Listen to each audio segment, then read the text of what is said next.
Most welcome to our online English grammar class, jointly sponsored by Asians Coaching জলদি Banshkhali Chittagong and Banigram Youth Movement. সবাইকে স্বাগত জানাচ্ছি আমাদের আজকের যে নতুন আরেকটি ক্লাসে। এই ক্লাসটিও তোমাদের জন্য অত্যন্ত গুরুত্বপূর্ণ। অষ্টম, নবম, দশম শ্রেণী এবং এইচএসসি সহ সকল ক্ষেত্রে এই আইটেমটি তোমাদের প্রয়োজনে আসবে। আর course material and lecture provided by বরাবরের মতোই আমি। আইটেম হচ্ছে বেসিক রুলস অফ ন্যারেশন বা স্পিচ। ন্যারেশন বা স্পিচ নিয়ে তোমাদের আজকে বেসিক রুলগুলো শিখাবো। এরপরে আসবে এক্সেপশনাল রুল সহ প্যাসেজ ন্যারেশন। আজকে আমরা একটু দেখি। Let's start our analysis. চলো আমরা আমাদের বিশ্লেষণে চলে যাই। যেমন what is a narration or speech? Narration বা স্পিচ কি? Speech or narration is the statement of A speaker. একজন বক্তার যে বক্তব্য বা উক্তি, সেটাই হচ্ছে স্পিচ বা ন্যারেশন। একজন ব্যক্তি নিজের সম্পর্কে যা বলে সেটাই হচ্ছে স্পিচ, বা অন্যের সম্পর্কেও বলতে পারে। তাহলে আমরা দেখে নিই স্পিচ নিয়ে কি আছে। Speech is of two types in general. আসলে স্পিচটা হচ্ছে দুইটি ভাগে বিভক্ত সাধারণভাবে। Number one, direct speech. Number two, indirect speech. একটা প্রত্যক্ষ আর একটা পরোক্ষ। একটা নিজের কথা নিজে বলবে, আরেকটার ক্ষেত্রে নিজের কথাটা অন্য কেউ বলে দেবে সেটা ডিরেক্ট স্পিচ। আসলে ডিরেক্ট স্পিচ কি বা প্রত্যক্ষ উক্তি বলা হয় এটাকে বাংলায়। What is being repeated by the speaker himself. Speaker নিজেই যে তার কথাটা, তার বক্তব্যটা দিতে থাকে, সেটাই হচ্ছে ডিরেক্ট স্পিচ। যে যার কথাই সে বলবে সেটাই। And his speech must be in a pair of inverted কমাস।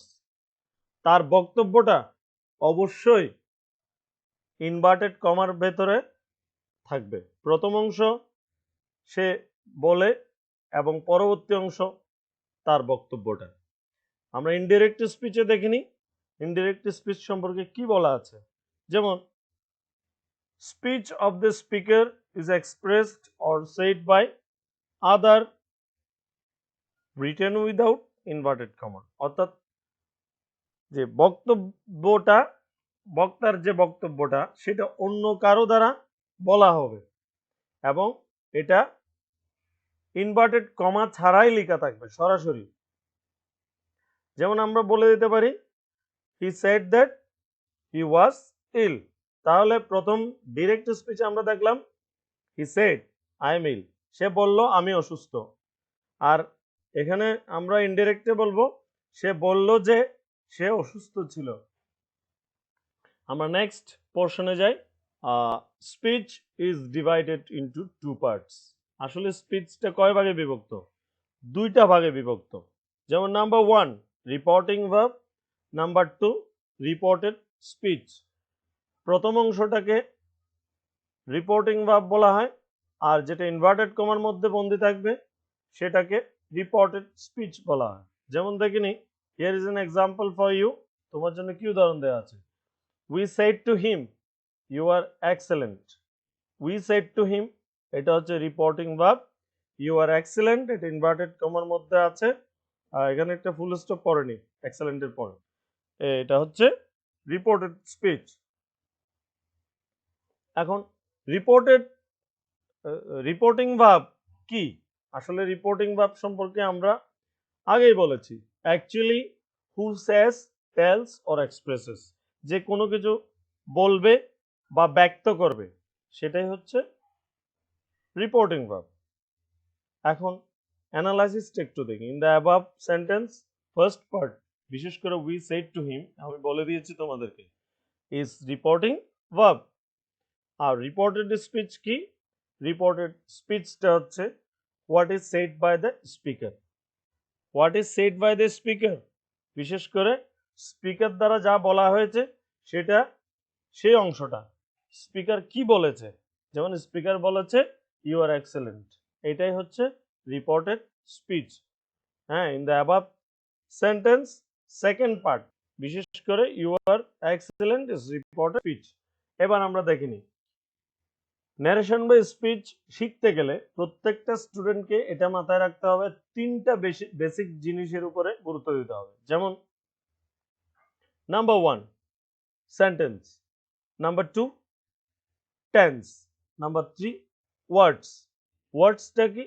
এটা হচ্ছে বিশেষ কিছু প্রেসক্রাইবড কিছু ওয়ার্ডস যেটা পরিবর্তন করতে হবে আমাদেরকে। তাই প্রথমে চলে যাই, আসলে when reported speech is universal truth or habitual fact or reporting verb is in present oblique future tense। আমি বিষয়টা বলে দিই, বিশেষ করে যখন একটা রিপোর্টেড স্পিচ ইউনিভার্সাল ট্রুথ হবে বা হ্যাবিচুয়াল ফ্যাক্ট হবে, অভ্যাসগত সত্য অথবা চিরন্তন সত্য যাই হোক, অথবা রিপোর্টিং ভার্বটা প্রেজেন্ট বা ফিউচার টেন্সে থাকবে, তখন ঘটনাটা ঘটবে এরকম, tense of reported speech will remain unchanged. অর্থাৎ রিপোর্টেড স্পিচের মধ্যে যে টেন্সটা থাকবে সেটা পরিবর্তন হবে না, সেটার কোনো টেন্সের পরিবর্তন হবে না। আমরা একটু দেখে নিই এক্সাম্পল দিয়ে। হি said to me unity is strength, এটা হচ্ছে ইউনিভার্সাল ট্রুথ বা ইটারনাল ট্রুথ। এখানে দেখা যাচ্ছে হি সেড টু মি, মাঝখানে একটা দ্যাট যুক্ত হয়েছে, আর কোনো কিছুই যুক্ত হয়নি। ইউনিটি ইজ স্ট্রেংথ, শেষ। এখন দেখে নিই, he said to me I go to school everyday, এটা হচ্ছে প্রতিদিনকার কাজ। I go to school everyday, এটা প্রতিদিনের কাজ, এটা আমি প্রতিদিনেই করি। সো এখানেও কি কোনো ধরনের টেন্সের ফর্ম চেঞ্জ হয়নি। হি সেড টু মি দ্যাট, এখানে প্রোনাউন চেঞ্জ হয়েছে, আইটা হি হয়েছে, কারণ তার বক্তব্যটা তার থেকে নিজেই দিতে হবে, তখন এখানে গোর ক্ষেত্রে গোস হয়েছে, থার্ড পারসন সিঙ্গুলার নাম্বার রেখে কোনো টেন্সের পরিবর্তন দেখা যাচ্ছে না। যাই হোক, আমরা আরেকটা বিষয় দেখি, হি সেজ অথবা উইল সে। এখানে দেখা যাচ্ছে রিপোর্টিং ভার্বটাতে প্রথম অংশতে প্রেজেন্ট ইনডেফিনিট এবং পরবর্তী যে অবলিক বা স্ল্যাশের পরে দেখা যাচ্ছে ফিউচার ইনডেফিনিট উইল সে। তাহলে এখানে আছে I made a plan reported স্পিচে, এবং এখন দেখা যাচ্ছে শুধু দ্যাট যুক্ত হয়েছে। হি সেজ বা উইল সে দ্যাট, আই এর ক্ষেত্রে হি হয়েছে, এখানে হি মেড এ প্ল্যান। পরবর্তী অংশে যাই, এবার চলে যাচ্ছি মূল বিষয়ে, sentence based change in reporting verb. আসলে রিপোর্টিং ভার্বের মধ্যে সেন্টেন্সের পরিবর্তন থাকে কিছু। আমরা রিপোর্টিং ভার্বের মধ্যে কোন ধরনের সেন্টেন্সের পরিবর্তন থাকে একটু দেখেনি। যেমন in assertive sentence of reporting verb set will be change two told or set, সবুজ কালি দিয়ে উল্লেখ করা আছে। সেটটা পরিবর্তিত হবে হয় টোল্ডে নয় সেট টু দিয়ে অ্যাসার্টিভ সেন্টেন্সে। যেমন আমরা দেখি that will be used as connector, এখানে কানেক্টর হিসেবে দুই সেন্টেন্সকে কানেক্ট করার জন্য মাঝখানে দ্যাট বসবে, এটাই আর কিছু নাই। যেমন একটা এক্সাম্পল দিতে পারি, ঠিক এক্সাম্পলটা এরকম যে he said to me I did the work, এখানে he said to me reporting verb, I did the work reported speech. Reported স্পিচটা কি পাস্ট ইনডেফিনিটে আছে। এখন সেই ক্ষেত্রে আমরা পরিবর্তন করার সময় দেখতে পাচ্ছি এখানে he said two oblique told me, অর্থাৎ সেড টুর ক্ষেত্রে হয় সেড টু ঠিক থাকবে নয় টোল্ড বসবে। মাঝখানে that he had done the work, এখানে পাস্ট ইনডেফিনিট পাস্ট পারফেক্টে পরিবর্তিত হয়েছে। এটা তোমরা কিছুক্ষণ পর বুঝতে পারবে যখন আমি টেন্স বেসড চেঞ্জগুলো দেখাবো। যেমন দেখি আমরা অ্যাসার্টিভ বুঝলাম, in interrogative sentence said to will be change two asked and if or without WH word, যেমন who, what, how, whom, which, why, where ইত্যাদি will be put instead of that। এখানে বলা হচ্ছে আমরা ইন্টারোগেটিভ সেন্টেন্সে সেটটা আস্কডে পরিবর্তিত হবে এবং দ্যাটের পরিবর্তে ইফ বসবে। যদি ডাব্লিউএস ওয়ার্ড থাকে তাহলে ইফ না বসে সরাসরি ডাব্লিউএস ওয়ার্ডটাই বসবে। যেমন আমরা একটা এক্সাম্পল দিয়ে ক্লিয়ার হয়নি। এক্সাম্পল দিতে পারি এরকম যে প্রথম they said to us are you alright, এখানে ডাব্লিউএস ওয়ার্ড নেই, এটা প্রশ্নবোধক। যেমন আছে দে আস্কড আস, সেড টুর জায়গায় কি বসছে আস্কড। তারপরে আছে কি are you alright if we were alright, এখানে ইফ যুক্ত হয়েছে দ্যাট এর ক্ষেত্রে, কোনো ডাব্লিউএস ওয়ার্ড নেই। এবার আমরা ডাব্লিউএস ওয়ার্ড দিয়ে একটা এক্সাম্পল দেখি। They said to us how are you, প্রথমত ছিল আর ইউ অলরাইট, এখন এসছে হাউ আর ইউ। এই হাউটা ডাব্লিউএস ওয়ার্ড, এখানে দেখা যাচ্ছে দে আস্কড আস, হাউটা হাউ এর জায়গায় থাকবে আর ইন্টারোগেটিভ সেন্সটা অ্যাসার্টিভে পরিবর্তিত হবে। যেমন we were, how we were. তারপর দেখি in optative sentence of reporting verb, optative সেন্টেন্সের বেলায় দেখি আমরা কি হয়, set will be change two wished অথবা প্রেট, সেটটা উইস্ট অথবা প্রেটে পরিবর্তিত হয়ে যাবে। যেমন that will be used as connector, এখানে দ্যাট কানেক্টর হিসেবে ইউজ হবে। And may will be replaced by might, মেটা মাইটে পরিবর্তিত হবে। আমরা একটা এক্সাম্পল দিয়ে দেখি। যেমন he said to me may God bless you, হ্যাঁ, এখানে দেখা যাচ্ছে পরিবর্তিত হচ্ছে কিসে, সেড টুটা হি উইস্ট অথবা প্রেট দ্যাট। গড মেটা কি কিসে পরিবর্তিত হয়েছে, মাইটে, গড মাইট ব্লেস মি। তারপর দেখি in exclamatory sentence said to will be change to exclaim to joy oblique sorrow oblique wonder and that will be used as connector. Exclamatory সেন্টেন্সে said টুটা কিসে পরিবর্তিত হবে, এক্সক্লেম টু জয়, কোনো আনন্দের ঘটনা হলে জয়, দুঃখের ঘটনা হলে সরো, বিস্ময়ের ঘটনা হলে ওয়ান্ডার। অ্যান্ড দ্যাট ইউজ হবে কানেক্টর হিসেবে। আমরা একটা এক্সাম্পল দেখি কি আছে আমাদের জন্য। She said to me what a nice bird it is, এখানে আছে কি they exclaim to joy that it was a very nice bird, এখানে এক্সক্লেম টু জয়, এটা আনন্দের বিষয়ে যুক্ত হয়েছে। আবার দেখি he said to them alas I am undone, এটা দুঃখের সংবাদ, তখন হবে হি এক্সক্লেম, সরি এখানে হি এর জায়গায় দে ইউজ হয়েছে, আবার দে ইউজ হয়েছে, এটা চেঞ্জ করে দিতে হবে। প্রথমে শি এর জায়গায় এখানে দেয়ের ক্ষেত্রে শি হবে, আর হি এর জায়গায় তাও দেয়ের ক্ষেত্রে হি হবে। Exclaim to sorrow that he was undone. এখন দেখি সেন্টেন্স বেস পরিবর্তন আরেকটা মোস্ট ইম্পর্টেন্ট জিনিস আছে, যেটা imperative sentence. In imperative sentence said to will be change two told, requested, ordered, commanded, advised, forbid, etcetera.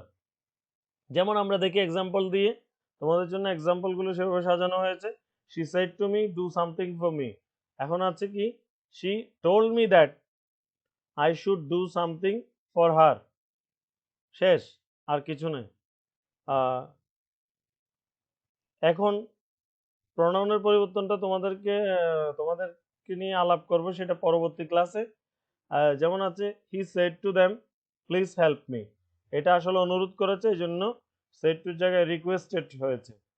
হ্যাঁ, রিকোয়েস্টেড দেম, তারপরে please উঠে গিয়ে টু হেল্প হিম।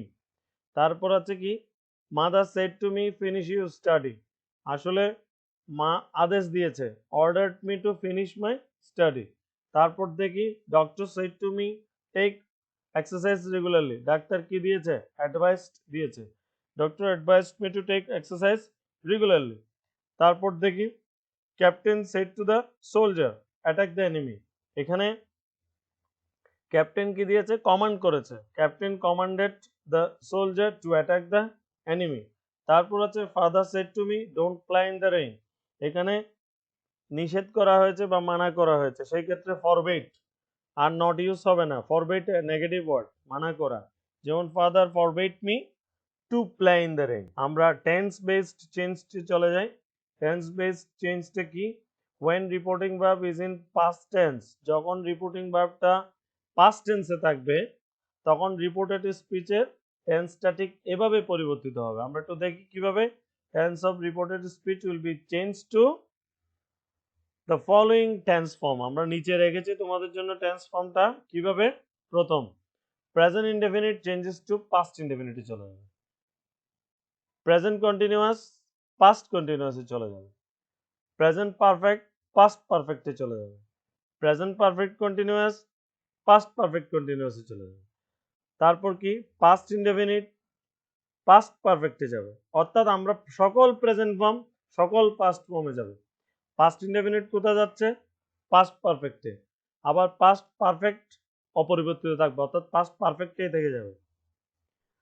তারপরে দেখলাম পাস্ট কন্টিনিউয়াস চেঞ্জেস টু কিসে, পাস্ট পারফেক্ট কন্টিনিউয়াস, কিন্তু past perfect continuous অপরিবর্তিত থাকবে, রিমেইনস আনচেঞ্জ। তাহলে আমরা এই চারটা আটটা টেন্সের ফর্ম পরিবর্তন দেখলাম। তবে তোমাদের মনের মধ্যে প্রশ্ন থাকবে ফিউচার টেন্সের ক্ষেত্রে কি হবে। আসলে ফিউচার টেন্সের ক্ষেত্রে কিছু একটা হবে, ফিউচার টেন্সটাকে আমরা ওভাবে কাউন্ট করব, এটা মডেল অক্সিলিয়ারিস এর মতো, আমি পরিবর্তনটা লিখে দিইনি। তবে দেখো মডেল ভার্ব শ্যাল বা উইল বা উড টার্নস ইনটু উড, এই তিনটা উডে পরিবর্তিত হবে। তারপরে মডেল ভার্ব মে বা মাইট টার্নস ইনটু মাইটে পরিবর্তিত হবে। মডেল ভার্ব ক্যান বা কুড টার্নস ইনটু কুডে পরিবর্তিত হবে। Modal verb must turns into had টুতে চলে যাবে, অর্থাৎ কোনটা কিসে পরিবর্তিত হবে। নীল কালারের লেখার পরে পরিবর্তনে কি আসবে সেটা উল্লেখ করা আছে, যেমন wish, rather, sooner, it is time, এগুলো থাকলে এগুলো কোনো পরিবর্তন হবে না। হ্যাজ আমরা দেখি, আমরা দুইটা ইম্পর্টেন্ট এলিমেন্ট শিখলাম। তৃতীয় নম্বরে word based change in reported speech, শব্দের কি পরিবর্তন হচ্ছে দেখি। যেমন some words directly change to different words as it follows, যেমন কিছু শব্দ সরাসরি অন্য শব্দে চলে যাবে ইনডাইরেক্ট হওয়ার সময়, ডিরেক্ট থেকে ইনডিরেক্টে যাওয়ার সময়। যেমন উল্লেখ করতে পারি, এখানে কি আছে, টুডে বা tonight changes to today কিসে পরিবর্তিত হবে, দ্যাট ডেতে, আর টু নাইট দ্যাট নাইটে। তারপর আছে কি, yesterday change to yesterday the previous day অথবা the day before today. Tomorrow কিসে পরিবর্তিত হচ্ছে, দ্য নেক্সট ডে অথবা দ্য ফলোইং ডে। নাও কিসে পরিবর্তিত হচ্ছে, দেন, এবং এগো কিসে পরিবর্তিত হচ্ছে, বিফোর। তারপর দিস কিসে পরিবর্তিত হচ্ছে, দ্যাটে, আর দিস কিসে পরিবর্তিত হচ্ছে, দোজে। এখন কাম পরিবর্তিত হয় গোতে, কিন্তু কেইম পরিবর্তিত হয় হ্যাড গনে। তারপর আছে কি, লাস্ট মান্থ অথবা ইয়ার, মান্থ পর লাস্ট মান্থ প্রিভিয়াস মান্থ, আর লাস্ট ইয়ার প্রিভিয়াস ইয়ারে। তারপর দেখি নেক্সট মান্থ দ্য ফলোইং মান্থে, নেক্সট ইয়ার দ্য ফলোইং ইয়ারে। Here changes to there and hence, অর্থাৎ হিয়ার চেঞ্জেস টু দেয়ার মানে হিয়ার দেয়ারে পরিবর্তিত হবে, হ্যান্স পরিবর্তিত হবে দেন্সে। তারপর আছে কি, হিদার পরিবর্তিত হবে থিদারে, স্পেশালি ইন পোয়েমস, যখন কবিতার ডায়লগ থাকে তখন এরকম হয়। তারপরে কি আছে, habitual truth no change, habitual truth no change মানে অভ্যাসগত সত্য পরিবর্তিত হবে না, যেমন আই গো দেয়ার ডেইলি, এটা অভ্যাসগত। আবার আছে ইটারনাল ট্রুথ, এটা আমি আগেই বলেছি, অর্থাৎ চিরন্তন সত্য, কোনো পরিবর্তিত হবে না, যেমন হেলথ ইজ ওয়েলথ, এটা একটা চিরন্তন সত্য, ইটারনাল ট্রুথ। যেমন had better, had rather, would better, would rather, used to, ought to, এগুলো কোনো পরিবর্তন না। এখন আছে তোমাদের জন্য গুরুত্বপূর্ণ কিছু এক্সারসাইজ, 15টা এক্সারসাইজ দিয়েছি, এখানে মিক্সড আছে সবগুলোর পরিবর্তন। তোমরা এক্সারসাইজগুলো প্র্যাকটিস করবে বাসায়, এবং ভালো করে কয়েকবার এই ভিডিওটি দেখবে, যেখানে বুঝো না সেখানে ডায়লগসগুলো ভালো করে শুনবে, লেকচারগুলো ভালো করে অনুধাবন করবে, এবং এক্সারসাইজগুলো বাসায় প্র্যাকটিস করার চেষ্টা করবে। আমরা পরবর্তী ক্লাসে তোমাদের জন্য সলিউশন শিট পোস্ট করব। এখন এই পর্যন্তই। আমরা ন্যারেশনের উপরে বেসিক রুলগুলো শিখে গেলাম, স্পিচের উপরে।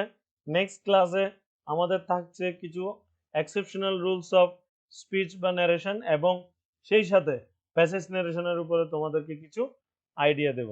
এই বলে আজকে আমাদের ক্লাস এতটুকুই শেষ করছি। আমরা বাণীগ্রাম ইউথ মুভমেন্ট এবং এসেন্স কোচিং এর যৌথ উদ্যোগে ক্লাসগুলো পাচ্ছ। সবাই ভালো থাকো, সুস্থ থাকো, আর ঠিক মতো পড়ালেখার চর্চা চালিয়ে যাও, স্কুল বন্ধ তো সমস্যা নেই, এবং নিয়মিত ক্লাসগুলো মনোযোগ দিয়ে দেখো। ধন্যবাদ সবাইকে।